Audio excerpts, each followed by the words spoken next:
अपने पसंदीदा शो के फुल एपिसोड देखने के लिए अभी डाउनलोड करें दंगल प्ले ऐप।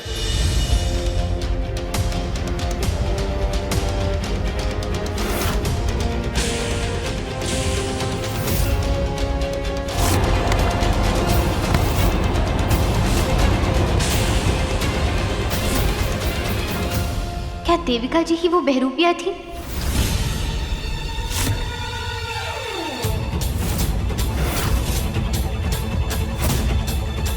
नहीं, ऐसा नहीं हो सकता है। लेकिन फिर वो एक सा निशान,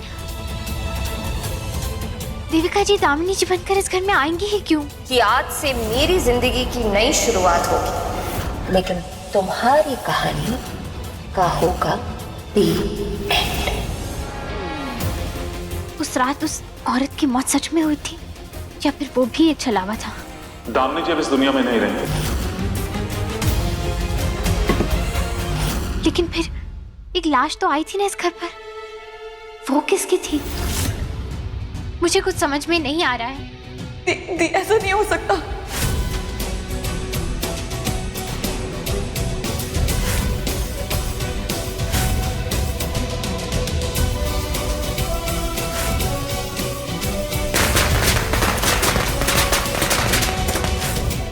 देविका जी तो दामिनी जी की बहन है और वो दामिनी जी के बच्चे से इतना प्यार करती है, फिर वो ऐसा खेल क्यों खेलेंगे? लेकिन एक इत्तेफाक भी तो हो सकता है ना कि दो लोगों को एक ही जगह पर एक ही निशान हो। मैं साहब जी से बात कर, लेकिन क्या बोलूंगी उन्हें तो वैसे भी मेरी सारी बातें मनगढ़ंत कहानियां लगती हैं। मैं अपनी दामिनी को अच्छी तरह जानता हूँ, मैं उसे पहचानने में धोखा नहीं खा सकता। तो तुम झूठ बोल रही हो।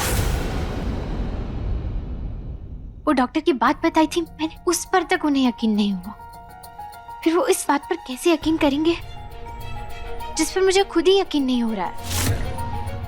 क्योंकि इस बात की ना तो कोई वजह है ना ही कोई सबूत है, और जब ये मुझे सिर्फ एक कहानी लग रही है तो फिर साहब जी भी तो वही बोलेंगे।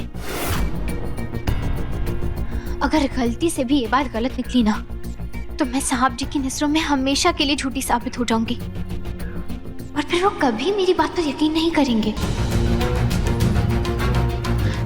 नहीं, अगर देविका जी सच में वो बहरूपिया है भी तो इससे पहले कि मैं किसी से भी कुछ भी कहूं, मुझे खुद उनके सच का, उनके मकसद का पता लगाना होगा।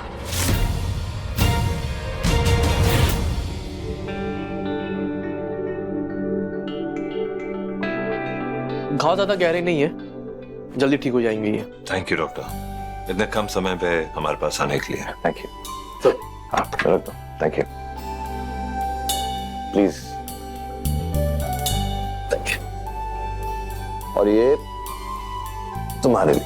अरे एमडी। जरूरी है। ओके एमडी, इतनी रात को डॉक्टर को बुलाने की क्या जरूरत थी? जब मुझे चोटें लगी थी तो मैंने इग्नोर कर दिया था और मुझे बुखार हो गया था। मेरे घर में मेरी वजह से अगर तुम्हें कुछ नुकसान, चोट पहुंची या तुम्हारी तबीयत खराब हो गई तो मैं मम्मी जी को क्या कहूंगा? और वैसे भी एक बेटी को तो मैं संभाल नहीं पाया, दूसरी बेटी को कुछ होने नहीं दे सकता मैं। देखो देविका, जब तक तुम यहां हो तुम मेरी जिम्मेदारी हो। मैंने एंटीबायोटिक्स लिख दी है, आप इन्हें टाइम से दे दीजिएगा। और डॉक्टर वो मैंने विनायक को भी दोबारा चेक कर लिया। Thank you. आइए कुछ ठीक है, मैं अभी है।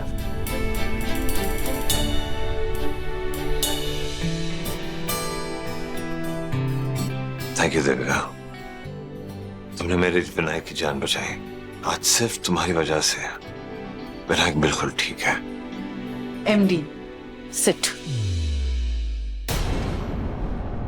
प्लीज आप बिल्कुल भी मत स्ट्रेस लो। और जो दामिनी दी और मेरे साथ हुआ है ना, वो आपकी वजह से नहीं हुआ है। प्लीज आप गिल्टी मत फील कीजिए, okay? I am absolutely fine, okay?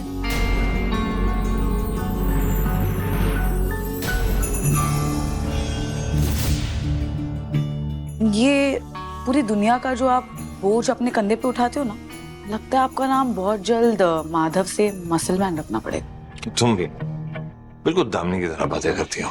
वो भी अक्सर ऐसे ही मजाक उड़ाया करती थी मेरा।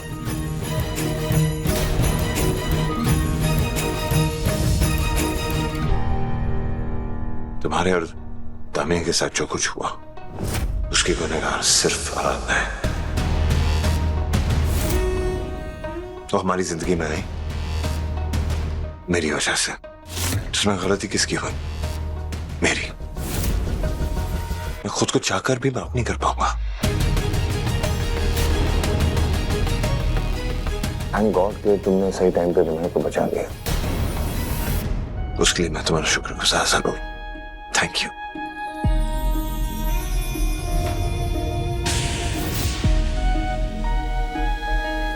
दुनिया सही कहती है, मासी मां जैसी।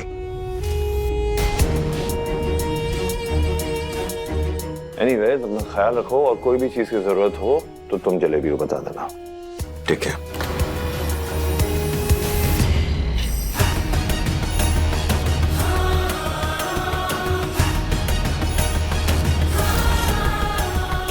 Thank you MD. क्या बात है?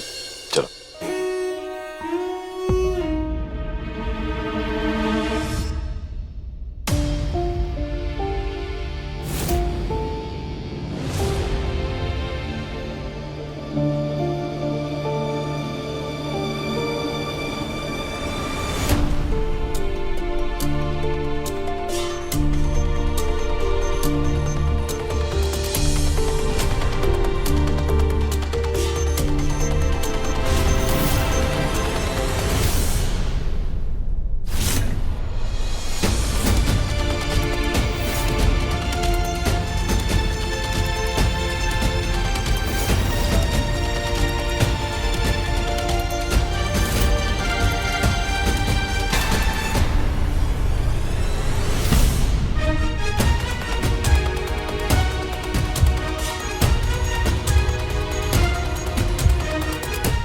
ये क्या था? सिर्फ जीजा साली का रिश्ता, या अपनी बहन के पति के लिए देविका जी के मन में सच में कोई गलत एहसास है?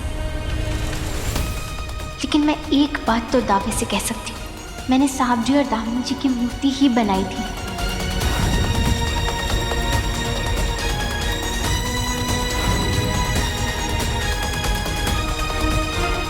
मैंने ये बात सिर्फ देविका जी को ही बताई थी। कहीं उन्होंने गलत इरादे से मूर्ति बदल तो नहीं दी? आराधना, तुमने मुझे बताया था, पर तुमने मुझे मूर्ति नहीं दिखाई थी।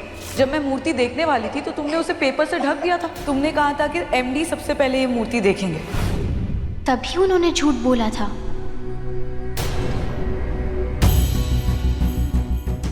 अगर मेरी सोच सही है तो आज मेरे बच्चे के साथ कुछ भी हो सकता था।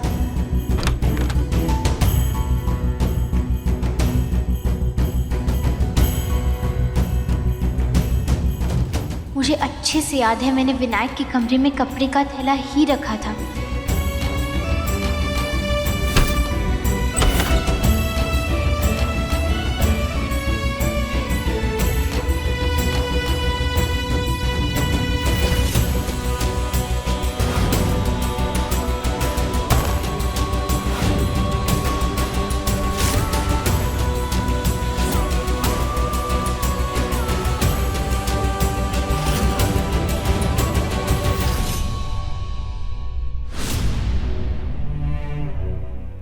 तुम यहाँ क्या कर रहे हो आराधना?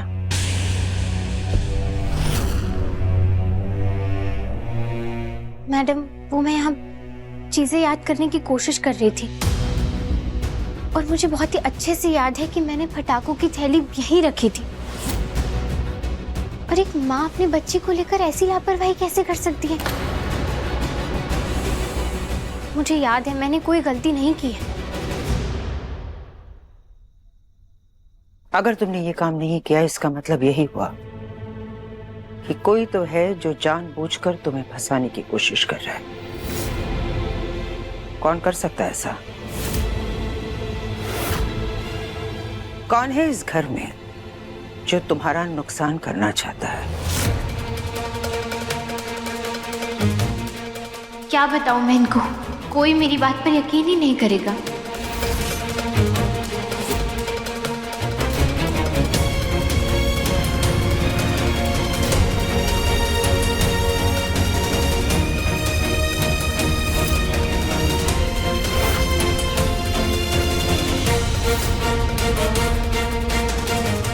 साहब जी के कमरे में देविका जी को जैसे देखा, उससे तो मुझे देविका जी पर ही शक है। मुझे सच की तह तक जाना होगा। देविका, तुम स्टोर रूम में क्या कर रही हो? मैं वो समय ढूंढने आई थी। मैंने देविका को पैकेट रखते हुए नहीं देखा, पर उसे स्टोर रूम में जरूर देखा था। प्रशांत और देविका मिले हुए हैं, ये तो मैं जानती हूँ, लेकिन उनका प्लान क्या है वो नहीं पता। आखिर देविका करना क्या चाहती है? ये सब सिर्फ माधव के करीब आने के लिए था या बात कुछ और है? पता तो करना पड़ेगा। बताया, मेरे खबरी ने मुझे बताया कि तुमने कैसे उस विनायक को रास्ते से हटाने की बजाय उसकी जान बचाई है। प्रशांत द्विवेदी, तुम्हें क्या लगा कि मैं उन औरतों में से हूँ जिन्हें तुम अपना पावर दिखाओगे और अपनी मुट्ठी में बंद कर लोगे? तुम्हें ये लगा कि तुम मुझे ऑर्डर दोगे और मैं चुपचाप तुम्हारी बात मान लूंगी?